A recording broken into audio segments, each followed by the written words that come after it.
What's going on, my fly hippie family? It's your boy Izzy, and today, man, I'm gonna react to some of those videos you guys been requesting and sending to me. It's like 3 different videos, so I'm gonna I guess piece them together the best I can.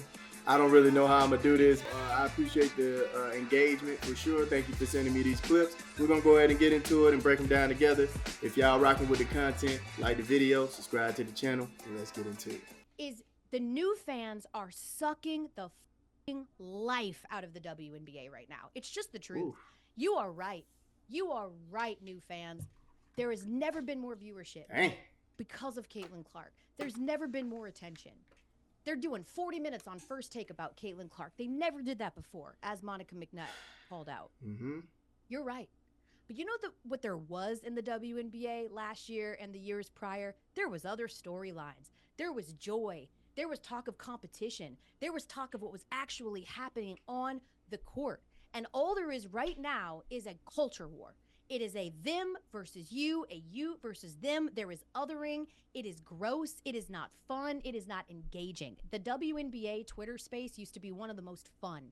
And now it has become a place where racists get off their takes, where people get to feel attacked, where randos who have literally no idea anybody else's name in the entire W come to attack the other W.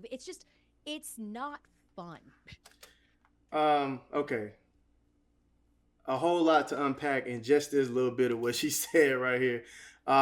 First off, I haven't seen any of it. I don't know if it's going on. I don't know if it's true. If you are using Caitlin Clark's name in racist bigotry or whatever the case may be, please don't do it, okay? You can get your point across in a debate about how good she is and how great she is without tearing down races or tearing down somebody's character, okay? I'm big on that on this channel as well. Let's not tear each other apart. It's just a great debate about a business, okay? So let's put that out there first. Second, she said the new fans are sucking the life out of the WNBA. With all due respect, there wasn't a life there to suck in the first place. No disrespect, all right? And no diddy on top of that. The WNBA has been a failing organization, a failing business, okay? Y'all haven't been turning no money over. There has been no great ROI, okay? Return on investment at all. How it was so fun on there when nobody was really making money like that. It's really fun to make money. That's fun. You know, if y'all think y'all was having fun then, you're definitely going to have some fun when you're making some money. I think the way she's talking about the new fans, calling them a bunch of randos who don't know what they're talking about, like, you got to be careful with the attitude, the way you're saying things. You're going to run off this new wave. And if y'all haven't seen my discussion about the new wave that's coming in, make sure you go and check out the last video I posted. This new wave is coming. You think they're going to be acceptive of what you're saying with this type of tone and this type of attitude? You're cussing. Like, it's no reason to get this aggressive or get this, irritated about what's going on.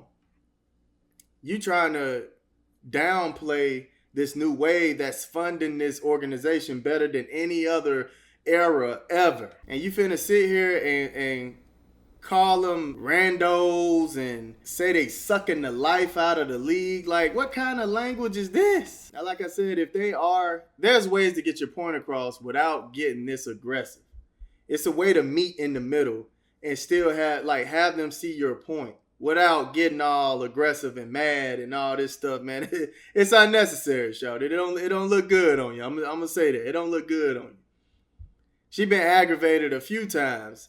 I saw another clip. I forgot what she was saying. But I'm talking about she was cussing, like on the TV, cussing. I'm like, man, it ain't even that serious, shawty. Calm down.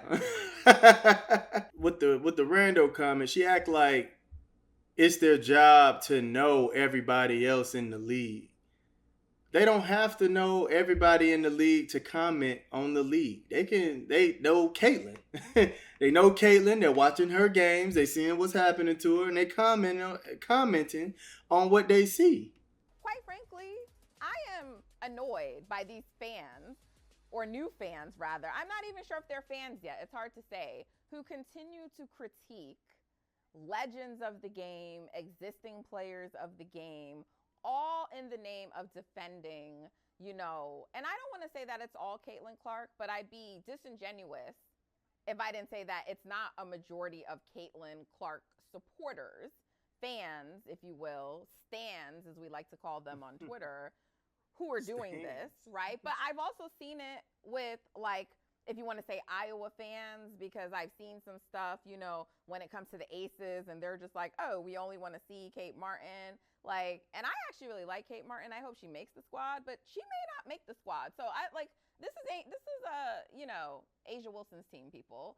And then, but I've also seen it with Angel Reese fans as well, sometimes with the Chicago Sky. So it's just like, new fans, right? You really need to kind of, it's not that you're not welcome, but like I was always taught, Callie, if you're going to talk about a subject, right? I get what you want to see, right?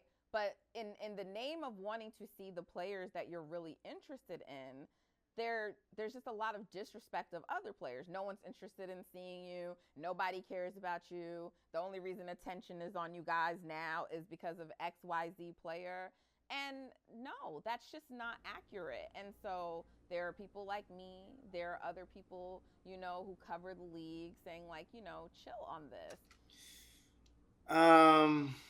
Okay. So that it kind of go back to the comment I made about like how they don't have to know about the league. They don't have to. That's not their job. The WNBA's job is to entertain and get exposure, get in front of people, make people want to watch. That's the WNBA's job. That's not their job. They don't have to know about none of the league. They don't have to know about the legends if they don't want to know about the legends. That's a crazy take. Yeah, my wife, my mother, they do not care about who has the top records. None of that. All they care about is right now and what they see. So I don't agree with everybody saying like, oh, it's disrespectful if they don't want to watch the rest of the league. That's not disrespectful.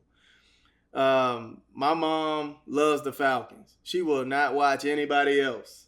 Okay, she will not watch any other football team. She want to watch the Falcons. That's it. My wife, she just wanted to watch Kyrie Irving and Luka Doncic. That's it. She didn't care about anybody else. And I don't see how that's being disrespectful. That's just being truthful. They're telling you what they want. I think being combative of that and not trying to acknowledge that part, that they're telling you what they want, that's being disrespectful. You ignoring their request and they not giving it to them. All right, let's see what Shawty said. I think a lot of people need to understand that when you're entering a new space like the WNBA, there's just a new culture. There's a wealth of history and context that you should try to at least have a grasp of, when you want to enter discussions and make statements like some of the ones that you were referencing about, why people are paying attention to certain things or why people are calling out certain things. Like if you're going to enter those discussions, it would be good to know relevant context.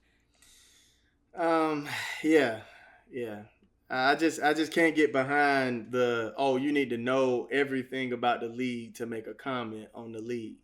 That's like saying I'm watching one of the games and I know nothing about it, and that game is actually exciting because they shooting threes and they just doing crazy stuff, right? Let's just say they're really entertaining. And I get on Twitter and I be like, man, the WNBA is really entertaining. And I'm just speaking off that one game. I'm pretty sure y'all would accept that. Y'all would accept that tweet versus me getting on there and I'm like, man, it sucks. And then I get on there and be like, man, the WNBA is trash. It's not entertaining.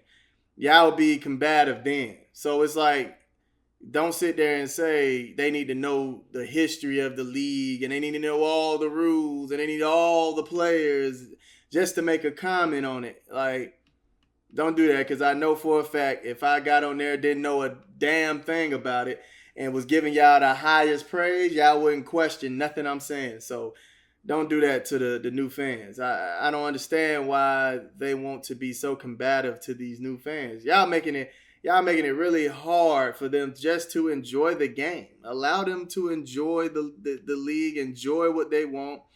Y'all setting up standards and bars that you gotta meet, and like, come on, man. It shouldn't be this hard to be a fan of a league. It shouldn't be. If they want to get out there and say Caitlin Clark is the new Michael Jordan, goddamn, you let them. Okay, let them say what they want to say. That's a part of fandom. That's a part of it. Fans, that's a part of it. Okay, it's okay. They don't have to have it right. They don't. It's not their job to have it right. Clark have been linked since their much-hyped matchup in the 2023 Women's Final Four when Reese came out victorious.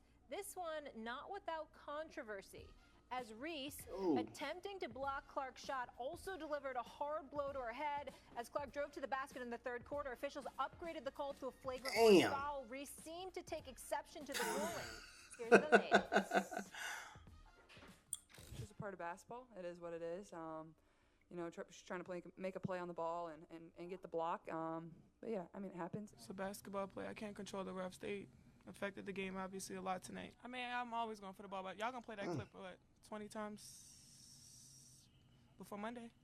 I think what she's done with her platform has been absolutely incredible. I've played her for a very long time, and she's been a tremendous player. So, it's been fun getting to compete against. I think it's been really good for the game. All right. I ain't gonna hold you, man. Caitlin is a good one, boy, because somebody hit me in my head like that, man. We gotta square it off. We're gonna have to square it off a little bit, man. We gotta squabble a little bit. God dang, she had to slap shorty like that. To react to that sound as well. Yeah, I mean, the sound is interesting, obviously. It was a basketball play. I mean, that was the one thing, going back to the Kennedy Carter foul, what was the one thing we were all going crazy over was that was not a basketball play. Yeah. Those plays, going for a block shot, clipping somebody in the head, Asia Wilson's gotten scratched across the face, Skylar Diggins-Smith's gotten elbowed in the mouth. Like, it's a physical league. Nothing comes easy. Even Caitlin said it was a basketball play. So I don't take anything from the foul. What I take from these two going at it and keeping up with their record in the pros, it's a result right now from what they did in college. These two were rivals in the college game. It has potential to be a rivalry down the road, but right now, I enjoy watching these two try to have success in the W. But if we're being completely honest, their teams are having a mid-off right now. Their teams are just very mid. They're 8th and 9th in the WNBA standings. They're 4 and 9, 5 and 10. Their teams aren't very good. So just watching these two become pros is what I'm excited about. I don't take anything from the foul at all. Well, neither do I. I will say this. It was a basketball play. Yes. Andrew Reese is right about that. But what they called against her in terms of upgrading it to a flagrant one is exactly what they would have done in the NBA as well. Correct. So, again, it's a... Hey, I ain't gonna hold you, man. I gotta call a spade, dog. I don't think it was a basketball play, man. That's why I say it, bro. Chicago Sky has 2 flagrants in the whole season, and both of them are against Indiana, and they both are on Caitlin Clark. She could say she wasn't trying to hit her in the head like that if she didn't have that footage of her getting up after Shawty pushed Caitlin over for no reason. I mean, they said she was barking on the other end, but it's like, does that give you the right to bump her, like blindside bumper? It ain't football. You feel what I'm saying? Like, get in her face and play some defense and talk that trash. You know what I'm saying? You gotta, I don't know, man. I don't know. But it's just all the evidence, it doesn't look good. And that's what you can really say. I like Angel, but if Angel didn't have all the evidence against her, we could sit here and defend that was a basketball play. But it's just hard. She make it really hard to defend that because it's so much that she's done to kind of show that, I don't know, she really don't like Caitlin Clark. I'm all about competitiveness. You know what I'm saying? I'm all about competing. I know you know, showmanship. You want to show somebody up. You want to be the star. You want to be the one everybody is talking about. I get it, but man, it's hard to defend them actions when you got all this piled up against you. That's all. Basketball play, she can be hit to the upset head. about it, but it's a hit to the head, and that's what they're doing in this day and age. The game call is was called. correct. The call is correct. The game is a little bit different. That's number one. Number two, I also think to some degree they're looking for something from Angel Reese, because if you recall when Kennedy Carter bumped or shoved Caitlin Clark to the floor, was that June 1st, if I remember correctly? One of the footages they show was Angel Reese getting up and clapping and stuff. See? They keep their eyes See? on stuff like this, okay? But we don't care about that because, once again, that's basketball. That's what happens. It's no big deal.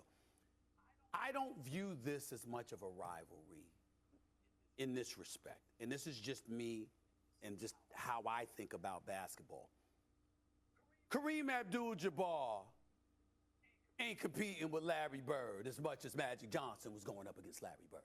See what I'm saying? Yeah. Even though Larry Bird was a forward and Magic Johnson was the point guard, both of them 6'8", 6'9", you understand what I'm saying? They're going up against one another. Their responsibilities to their team is similar. Angel Reese is a damn good player that I think has a very, very bright future in the WNBA. I view Caitlin Clark, as I was saying about her in college, this girl's the female Steph Curry. You know what I'm saying? Now, that's no shade on UNESCO because she showed up All-Star Weekend, and Lord, she might be that too. But their games, if you're talking to me, if UNESCO and Caitlin Clark were going at one another, now that's a rivalry that I'm willing to entertain because their games are similar. Yes. Angel Reese essentially is a forward, and Caitlin Clark's a guard, and I look at their responsibilities as being different. Here's where I'm going where the rivalry kicks in. Angel Reese, the reason why, obviously, the whole Caitlin Clark-Angel Reese thing happened was because when they met in the NCAA tournament in 2023, when Angel Reese was doing all of this, because Caitlin Clark had been doing that to her opponents when she got the best of them. So Angel Reese and LSU got the best of her, and that's what she did, unapologetically, okay? And Angel Reese is going to talk that talk. And so because she's going to talk that talk, and because she's a conscientious observer, she's going to speak her mind. I don't feel like this is a rivalry. But honestly, I feel like Angel Reese wanted it to be a rivalry. I think it's a rivalry to her. Caitlin ain't even really paying attention to it, dog. I ain't even, like how she's speaking on it. Like, all right, so for instance, right? I needed to see that whole clip. What happened after she knocked her down on the ground? Did she go help pick her up? Did she apologize? Like, it's those type of things you got to pay attention to. That'll also help defend the situation. You feel what I'm saying? I know I've been hearing people saying, they paint Angel Reese as a villain. And, I mean, that's the role she said she wanted to take on anyway. I mean, I don't know, she kind of have a thing where she plays the villain, but then she also played a victim on the podium. And it's like, don't contradict what you want to do. You know what I'm saying? I support you. If you want to be the villain, be the villain. You know what I'm saying? Follow it all the way through. I'd rather you be truthful than do it and then you get out and say, it's not that, it's not that, it's not that. If you're going to be the villain, be the villain. You feel what I'm saying? She wore the Joker shoes, and that's one of my favorite villains of all time. You feel what I'm saying?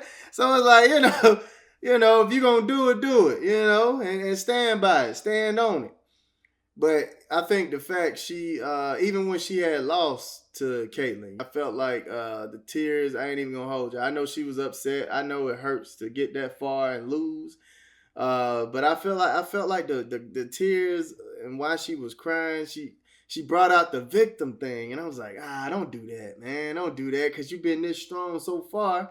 Don't break now and use that because they're going to say, you just saying that because you lost. And that's the wrong time to break down. If you were strong while you was winning, Be strong while you're losing. You know what I'm saying? Keep it all the same. So, yeah, I have to see that the rest of that clip, because if she went and said, oh, my bad, picked her up, okay, now it didn't look malicious. You know, it didn't look like she intentionally tried to hit her. But if she just walked off, and then hearing how she was talking after the game, it's hard to defend it, Angel. That's all.